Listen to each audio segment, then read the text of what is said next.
Okay, so on to Stephen Williams, co-chief of Reabold Resources, an investor in near-term high-growth upstream oil and gas projects. Well, you might say, aren't we all? But they have a particular game plan, and this is one which has come from somebody who has the ideal pedigree for this in many ways, because he was an investment analyst with lots of companies that we all know, M&G, Simmons & Company, Exxon Mobil, an asset manager with Guinness Peak Asset Management. One of those rather interesting people who, having done it in a city context, is actually, as we were talking about this before we started this evening, how you're actually having to sort of put your money where your mouth is and sort of do things as a chief when you're on your own. So very exciting. Tell us a bit more about the company, what you're trying to achieve. Well, thank you very much. Obviously slightly unfortunate circumstances in part because I haven't written anything down and I was relying on the slides to remind me of what to say. So perhaps I'll just give a slightly briefer overview of Rio Bold, and hopefully you guys can then help me out and make this a bit more interactive and ask a few more questions to try and prompt me and remind me of what I was supposed to tell you in my slide presentation.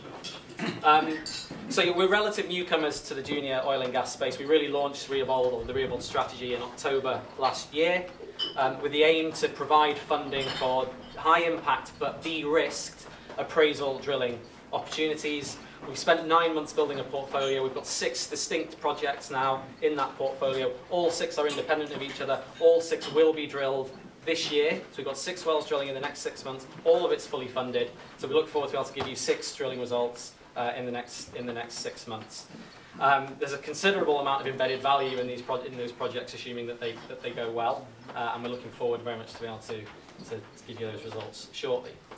Now, we did have a slide about the background that was briefly mentioned of Sachin, my colleague, and myself, which is coming from the investment community as opposed to a more typical oil and gas company background that you'll see at the other companies. And that's quite relevant because we have a different perspective on how to run a junior oil and gas company than most other management teams do.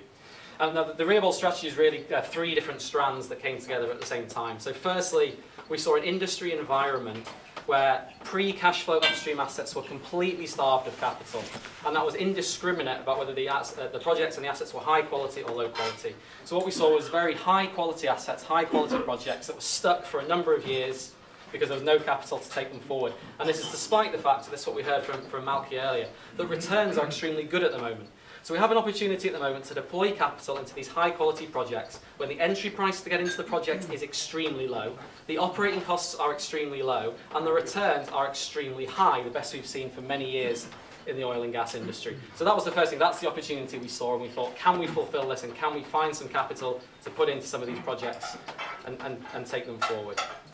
Now, secondly, we were lucky enough to be working at M&G, big blue chip asset manager. We were the energy specialists, and what that gave us was phenomenal corporate access. So we covered every energy company in the world, the biggest ones to the smallest ones. We had a global mandate, looked all over the world, and we spent years and years getting to know all of these different projects and investment opportunities. So we have the database of knowledge to pick the right projects to put into this strategy that I just talked about.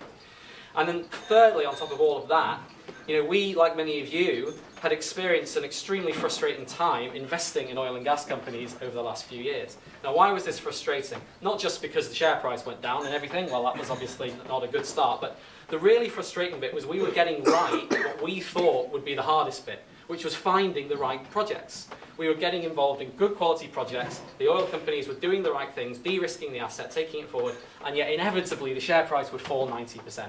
And I think the main characteristic we saw investing in the E&P space, particularly outside of North America, over the last few years is this huge divergence between fundamental asset and project value and share price performance and therefore returns to the investors. So we've constructed the Reabold strategy in a very specific way, which is completely designed to close that gap between the fundamental value we can create within the projects and that value coming back to Reabold and therefore to the Reabold shareholder. Right, so what specifically does that mean? What do we actually do that's different to everyone else? Well, firstly, we are completely focused on what we consider to be the steepest part of the value creation curve throughout the life cycle of each project. So in the current environment, we don't need to do early stage exploration. There's nothing wrong with early stage exploration, very important, can create a lot of value, but it takes a lot of time. It takes several years to take an initial concept through to the point of realizing value out of it. And typically companies have to keep coming back to either the market or the industry for more capital. So we miss that bit out. Now the other side of that is, of course, production assets. Now everybody loves production because it has cash flow associated with it. The problem is, if you try and buy a producing asset, everybody knows the value of it. It's sufficiently valued, it's fully valued, and many of the junior companies have found it's impossible to generate a return buying a producing asset. So where we want to be is right in the middle. There's a very steep part of the value creation curve at the moment where we can buy into very de-risked projects that are basically one well away from being able to prove that they're a monetizable asset. That's the well that we want to fund. We do that across a number of different projects, and we should see value creation very quickly and without the need, in the case of each project, to come back to the market for additional financing to take it forward. Another differentiating factor is, if Sachin was here, he'd be looking at the entirety of Reabold Resources. We don't have a team. What we do is we invest in projects that already have technical and operating teams associated with the project.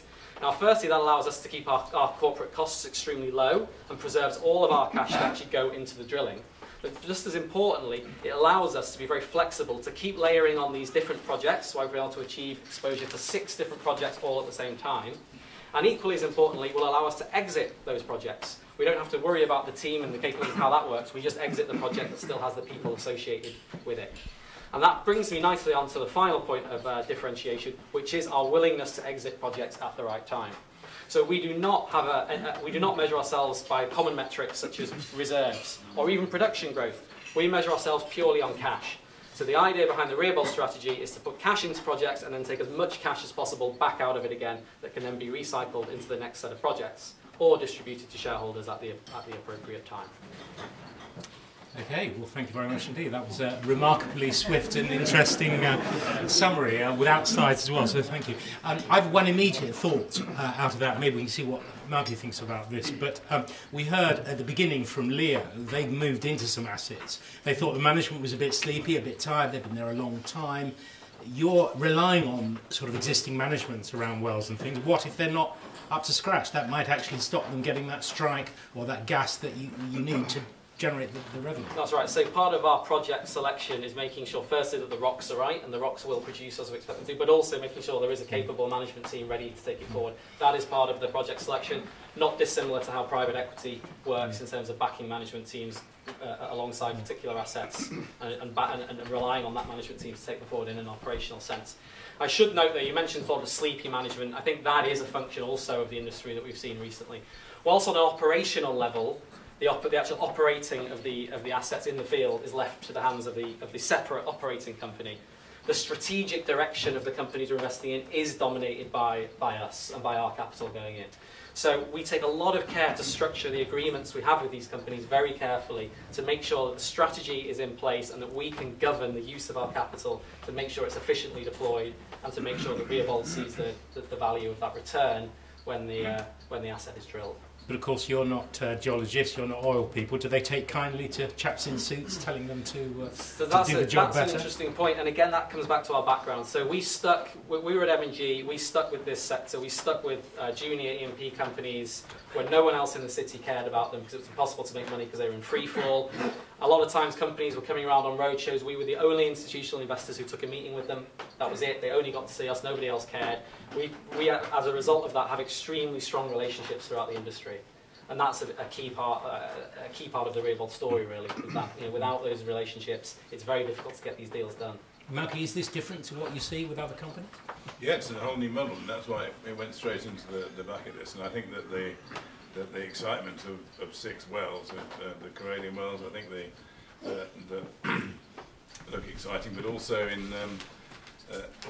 in terms of what we're seeing in the States. I was saying to Steve before is that buying the Gaelic Resources business turns around a return in very good time.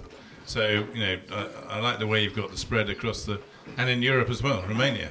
Yeah, I mean, I think so. A couple of points on that actually. Firstly, with regards to the US, I mean, it's everything we love. It's an overlooked asset. It's extremely de-risked. There's a lot of historic production coming out that's come out of these fields. It's very cheap to drill. It's very, very fast to monetization. So these are the sorts of things that fit our strategy perfectly. The other thing that's worth noting is there is a lot of running room in California. There is a lot of assets available. California has a very unique dynamic. It's unlike every other state in the US in terms of The fact that there's more projects available than there are companies trying to do them. And so there's a phenomenal opportunity to grow that business in California. And just on Romania. Romania gets missed a bit, I think, by investors and people that talk to us. We often get asked, what's your favourite project? We always answer, we love all our children the same. They're different, but we love them. But actually, I have a bit of a bias towards Romania. This really is a fantastic opportunity. We're re-drilling existing gas discoveries that were never put into development. And again, it's valued as if this is a high-risk exploration asset. It's not. There is a gas field there. It's been drilled before. Gas has flowed out of the field. We've now got seismic over it, which confirms where it is. There's now been an independent experts report, a CPR, that we just put out last week, confirming the volume potential here. Very cheap drilling, easy to monetize, and that will again drill later this year. Well, we didn't think it was the food in Romania which got you there. Question in the back. To what extent do you dictate the commercial negotiations of operating companies? Do you act as their treasury?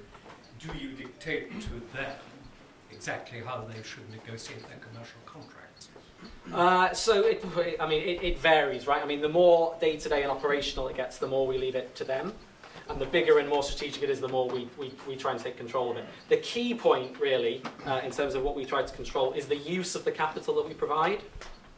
So what we do, we don't just fund a company, let the management team have access to the cash balance, and then they can do what they want with it, right? So if you take Romania, for example, the £1.5 million investment, we agreed that contract, signed that contract last November. The vast majority of that cash is still sitting in our solicitor's escrow account.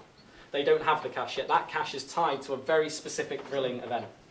And that's how we control activity in the underlying... Well, should they decide to expand and to leverage, it will be the lenders who will dictate. But that company can't take on leverage without our agreement. That goes in the shareholder agreement. Sorry, yeah.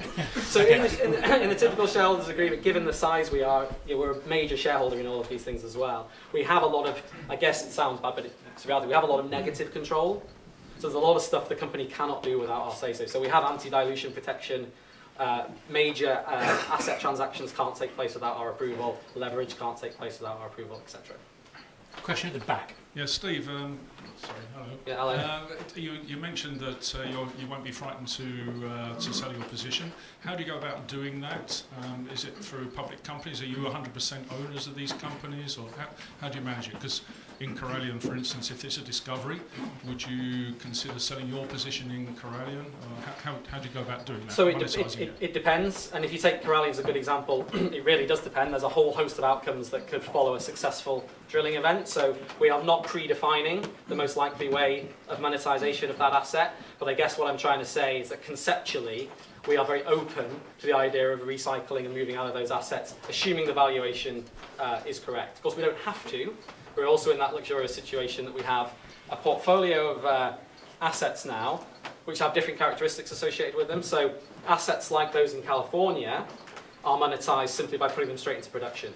So we've got that business humming away and running and generating cash, which means our hand will not be forced to make a premature decision on what to do with the Corallian stake in the event of success. What about all the complexity that comes from different rules in different jurisdictions about the oil price, how much you have to hand over to the government, taxation and everything? It seems to me if you've got lots of eggs in different baskets, that might make life extra complicated for an operation which is sort of you running around London. Yeah, well, that's very true. I mean, I guess, again, we came, again, from fund management world. We were quite used to having 100 different investments that we were working at any one time. So the idea of how you appraise these situations, I mean, we have capacity to do a number of these, and that includes understanding the technical nature of the asset, the jurisdictional issues, and the management team. And then this is also the key to our model, is that we don't have a centralised team under us in London trying to run a business in Romania and a business in California and a business in the UK. They are 3 completely separate teams that are in each of the underlying companies that we invested in, and they are all focused on their particular jurisdiction and asset. And that's the beauty of the model. Mr. Multitask. You said men can't do it. Okay, lots of questions over here. If we keep the questions fairly brief and the answers fairly brief, we can get through them, because I know some of you are standing up and might find that uncomfortable. Okay, over here. Hi, Stephen. It's for the webcast. Oh, sorry. Just a quick question. You currently have 6 projects. Can you give us an idea of the percentage ownership you have across those 6 projects? Yep. And when you sell one, I don't know how big your fund is. What's the likelihood that you're going to return stuff to shareholders versus making it grow at this stage? Yeah, so the holdings are range from 29% in Romania, 33% in the UK, and 50% in the California businesses. The idea about recycling versus returning cash is a really important one. So I discussed right at the start, there's an opportunity at the moment, right, to fund these things at extremely low valuations, drill them very quickly, and get these monetization events shortly afterwards. That window is open. So if we were theoretically to sell one today, right, you know, for a big uplift, we would be very likely to recycle that because the projects are there, the company, we're talking to the companies, they want the cash, the agreements can be put in place, everything can. Now, I suspect that that window at some point closes, or at least starts to close. And the reason is, we've got a higher oil price, the industry is feeling a bit more flush with cash, there's a bit more confidence around. I think other players in the industry will start to do deals on some of these projects, and we will see a little bit of asset inflation. The entire basis of our model is to be able to buy into this stuff at zero cost, almost zero cost. That's the basis. It's all about that sort of cyclical play. And as soon as we lose the ability to do that, we'll start returning cash rather than redeploying. And we get the question sometimes that says, well, this model doesn't work then, because what do you do if everything inflates hugely in value and your model's broken? I was going to ask that. Oh, good. Well, okay. Well, if everything inflates, then our projects will have inflated. So we'll have made everybody loads of money, so that's fantastic. And then what we'll do is we'll sell everything and we'll stop.